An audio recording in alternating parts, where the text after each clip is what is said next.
بسم اللہ الرحمن الرحیم۔ السلام علیکم۔ روزانہ واقعات سننے کے لیے اس چینل کو سبسکرائب کریں۔ پرانے وقتوں میں ایک بزرگ تھے جن کو بہت ہی مانا جاتا تھا۔ وہ بزرگ بنی اسرائیل میں آئے تھے۔ ان کے پاس 3 لوگ آئے جو کہ بیمار ہونے کے ساتھ بے روزگار بھی تھے۔ انہوں نے بزرگ کی خدمت میں حاضری دی اور اپنا مدعا بیان کیا۔ پہلا بولا کہ میں پھیل بری زدہ انسان ہوں اور برس اتنی ہے کہ لوگ مجھے حقارت کی نگاہ سے دیکھتے ہیں، اور اگر مسجد میں جاؤں تو لوگ میرے ساتھ نماز تک نہیں پڑھتے، اسی وجہ سے کوئی ذریعہ معاش بھی نہیں ہے۔ بزرگ نے ہاتھ اٹھائے اور دعا کی کہ اللہ اس کو بیماری سے نجات عطا فرمائے، اور ایک اونٹنی دی۔ اللہ نے اس اونٹنی میں اتنی برکت دی کہ چند ہی سالوں میں سینکڑوں اونٹنیاں ہو گئیں۔ دوسرے شخص نے مدعا بیان کیا کہ میں سر سے گنجا ہوں، جس کی وجہ سے لوگ مجھے حقارت کی نگاہ سے دیکھتے ہیں، اور روزگار بھی نہیں ہے۔ بزرگ نے دعا دی کہ اللہ تمہاری بیماری دور کرے، اور ایک گائے دی۔ اللہ نے اس کی بیماری دور کی اور بہت کی خوبصورت بال دیے۔ چند سالوں میں اسے گائے میں اتنی برکت ہو گئی کہ اللہ نے اس کو سینکڑوں گائے عنایت فرمائی۔ تیسرا شخص نے مدعا بیان کیا کہ وہ اندھا ہے اور روزگار بھی نہیں ہے۔ بزرگ نے اس کے لیے بھی دعا کی اور ایک بکری دی۔ اللہ نے مہربانی کی، اس کی آنکھوں کا نور واپس آ گیا، اور اس بکری میں اتنی برکت آئی کہ چند سالوں میں سینکڑوں بکریاں ہو گئیں۔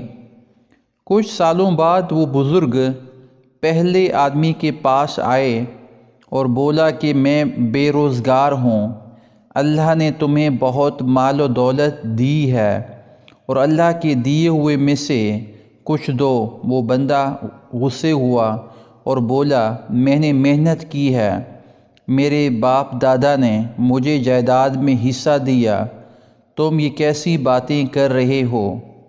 بزرگ بولا اللہ کے بندے ناراض نہ ہوں، تم جیسے تھے اللہ تمہیں ویسے کر دے۔ اور بعد میں اس شخص کے چہرے پر وہی برس بن گئی، اور سارے اونٹ ایک ایک کر کے مر گئے، جہاں تھا وہ اسی جگہ آ گیا۔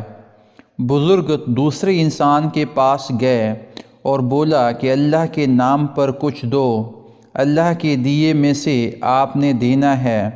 وہ بندہ بھی لڑ پڑا، تم کون ہوتے ہو مجھ سے یہ سب مانگنے والے، دفع ہو جاؤ۔ بزرگ بولے ناراض نہ ہوں اور اللہ تمہیں ویسا ہی کر دے، اور چل دیے۔ وہ شخص بھی گنجا ہونا شروع ہو گیا، اور اس کی ایک ایک کر کے گائے مرتی گئیں۔ اور وہ تیسرے بندے کے پاس گئے اور اپنا مدعا بیان کیا کہ میری مدد کی جائے۔